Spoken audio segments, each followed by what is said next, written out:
La fisiología respiratoria puede llegar a ser una de las ramas más hermosas de la medicina, pero el problema es que también puede llegar a ser una de las más desafiantes de la misma.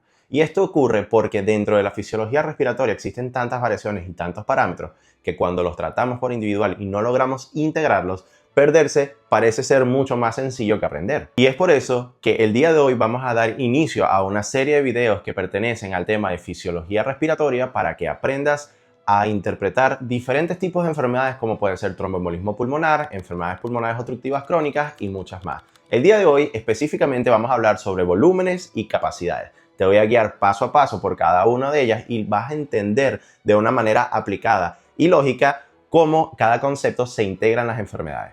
Si es primera vez que ves uno de mis videos, yo soy el Dr. Otmar Gil, médico cirujano, y utilizo las redes para demostrar que la medicina no necesariamente debe de ser un dolor de cabeza. Así que, sin más nada que decir, ponte cómodo y empezamos. Para poder entender qué pasa con la respiración en la vejez, con el tromboembolismo pulmonar, con el asma, necesitamos entender y tener una base sólida de lo que se considera normal. Así que vamos a empezar primero con lo básico, definiendo qué es un volumen y qué es una capacidad pulmonar. Primero vamos con el volumen. Cuando hablamos de volúmenes nos referimos a la cantidad de aire que entra o que puede salir de nuestros pulmones durante una sola fase del ciclo respiratorio. Es decir, cuando inspiramos o cuando expiramos, ese volumen aumenta o disminuye.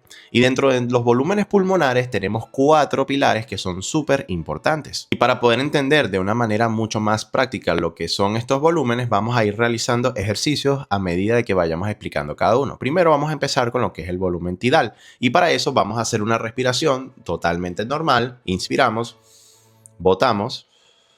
Entonces, el volumen tidal es el volumen de aire que entra y sale de los pulmones en cada respiración normal y decimos que su valor promedio va a ser de unos 500 mililitros en los adultos. Para el segundo ejercicio vas a botar todo el aire completamente, vaciar tus pulmones, vas a respirar normalmente y luego vas a seguir inspirando hasta que ya no puedas más. Ese aire extra que lograste inspirar después de una respiración normal es lo que nosotros conocemos dentro de la fisiología respiratoria como el volumen de reserva inspiratoria. Y creo que una de las maneras más sencillas de pensar en este volumen es pensar en aquellos atletas que hacen apnea de inmersión, en los cuales tú siempre ves que ellos antes de sumergirse tratan de tomar la mayor cantidad de aire posible en sus pulmones para posteriormente adentrarse en las profundidades. Y esto es lo que explica que mediante el entrenamiento son capaces de aumentar el volumen de reserva inspiratorio. Y por supuesto que si somos capaces de inhalar un aire extra, también vamos a ser capaces de exhalar un extra de aire. Y eso es lo que nosotros conocemos como un volumen de reserva expiratoria. Para eso vamos a realizar el mismo ejercicio que hemos venido haciendo, pero esta vez vamos a exhalar todo el aire hasta que quedemos sin nada. Respiramos de forma normal, exhalamos normal. Y vamos a continuar exhalando hasta que ya no tengamos más aire en los pulmones. Ese punto en el que ya no eres capaz de eliminar más aire es lo que nosotros conocemos como volumen de reserva expiratoria y nos da una manera activa de entender cómo es el vaciado de ese pulmón. Y por último, pero no menos importante, tenemos el cuarto pilar, que sería el volumen residual.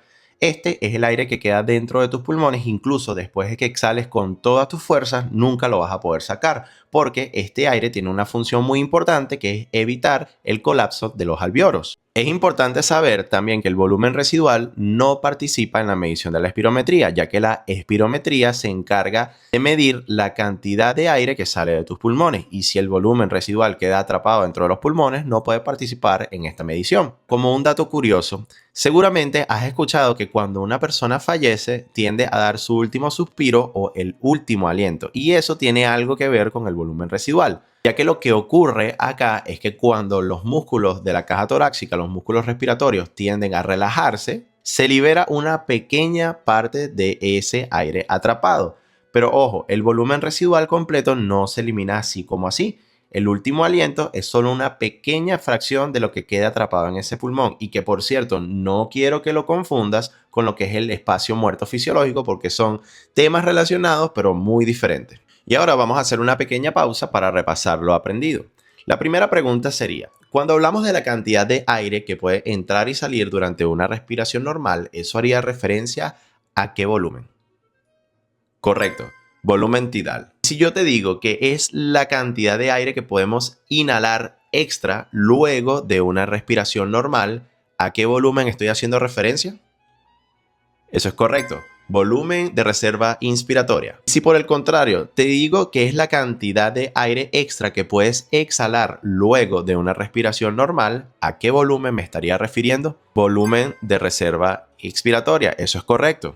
Y última pregunta. Si estuviésemos hablando de la cantidad remanente que queda luego de una respiración que por más que intentes eliminarla no vas a poder sacarla de tus pulmones, ¿qué volumen sería ese? Eso es correcto. Volumen residual. Entonces, ahora que ya hemos aprendido qué son los volúmenes, vamos a aprender cómo se representan las capacidades. Y aquí es donde comienza a complicarse un poco la cosa, tanto para estudiantes como para profesionales, porque debemos de aplicar todo lo que hemos aprendido sobre volúmenes y lamentablemente tenemos que comenzar a sumarlos. Yo sé que suena bastante complicado, pero te voy a demostrar que no es así. Entonces, primero abordemos la definición de qué es una capacidad pulmonar. La capacidad pulmonar es simplemente la suma de dos o de más volúmenes pulmonares. ¿Para qué? Para que nos ayude a entender cómo interactúa ese aire que entra y que sale, además del que se está quedando en los pulmones, para tener una visión más clara y más completa de lo que es el ciclo respiratorio. Y al igual que como los volúmenes pulmonares, las capacidades pulmonares también tienen 4 pilares que son importantes aprender. El primero de ellos va a ser la capacidad inspiratoria, que se puede definir como la cantidad de aire que puede ser inhalado después de una exhalación normal.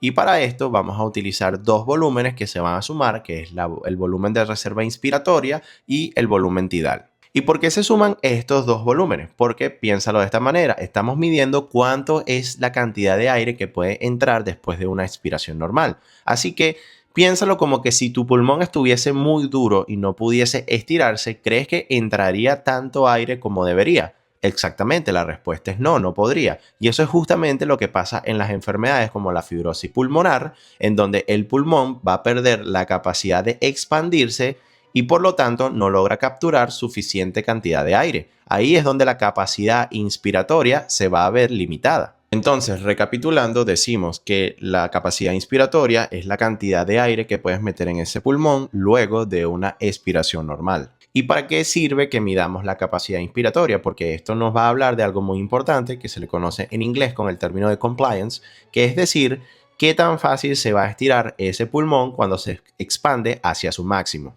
Ahora necesitamos hablar de una de las capacidades que considero son de las más importantes si tratamos de entender enfermedades pulmonares crónicas, y esta sería la capacidad residual funcional. Se define como la suma del volumen residual y el volumen de reserva expiratoria. Vamos a imaginar haciendo el ejercicio respiratorio, en donde vamos a respirar normalmente, vamos a tratar de exhalar el aire hasta que no podamos más.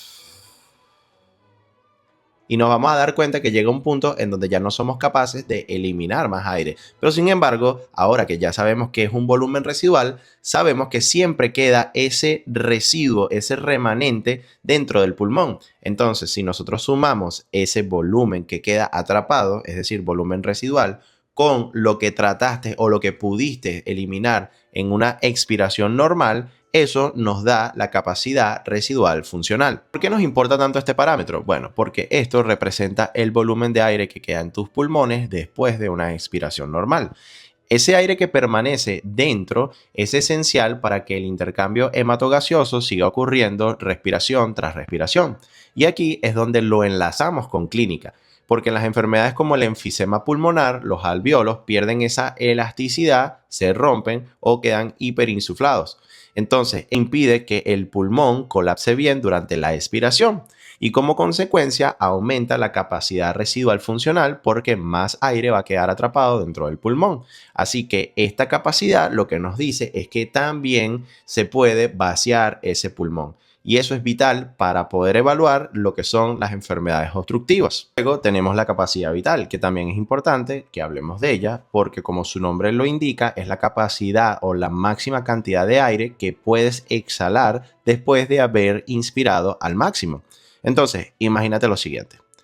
Tomamos una gran bocanada de aire, llenas tus pulmones a tope y ahora botas absolutamente todo el aire que puedas.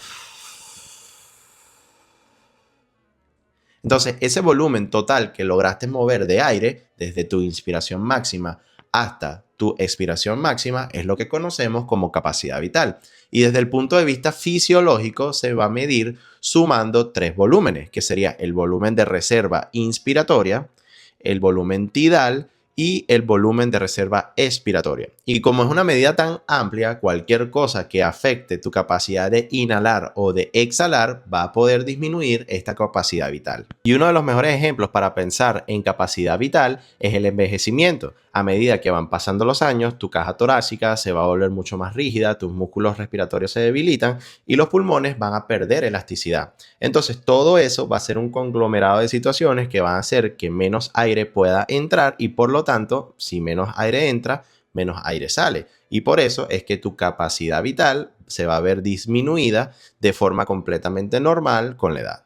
Y por último, tenemos una de las definiciones más sencillas de capacidad, que sería la capacidad pulmonar total. Y esto es sencillo porque simplemente vamos a sumar todos los volúmenes pulmonares que hemos mencionado anteriormente. Entonces, decimos que la capacidad pulmonar total es igual a la suma de la reserva inspiratoria, del volumen tidal, del volumen de reserva expiratoria y el volumen residual.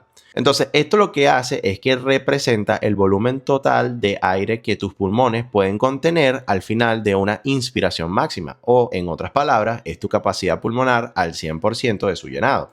Y esta medida es clave para entender enfermedades como la fibrosis pulmonar, en donde la capacidad pulmonar total se va a ver reducida porque los pulmones se endurecen y no pueden expandirse completamente. O el enfisema, en donde la capacidad pulmonar total se va a ver aumentado por atrapamiento de aire, lo que clínicamente vamos a llamar pulmones hiperinsuflados. Espero hayas encontrado valor en este video y recuerda que este es el principio de una serie completa dedicada a la fisiología respiratoria, en donde iremos abordando de lo más básico hasta lo más complejo de forma gradual. Para el siguiente video estaremos abordando temas como espacio muerto fisiológico y todo lo que es la ventilación. Y si no quieres perderte ninguno de los videos que vienen en esta serie, no olvides darle a la campanita y activar las notificaciones y por supuesto que si te gustó este video no olvides darle like y suscribirte porque así podemos llegar a muchos más estudiantes de medicina que al igual que tú y que yo han tenido problemas con fisiología respiratoria. Nos vemos en un próximo video. Chao, chao.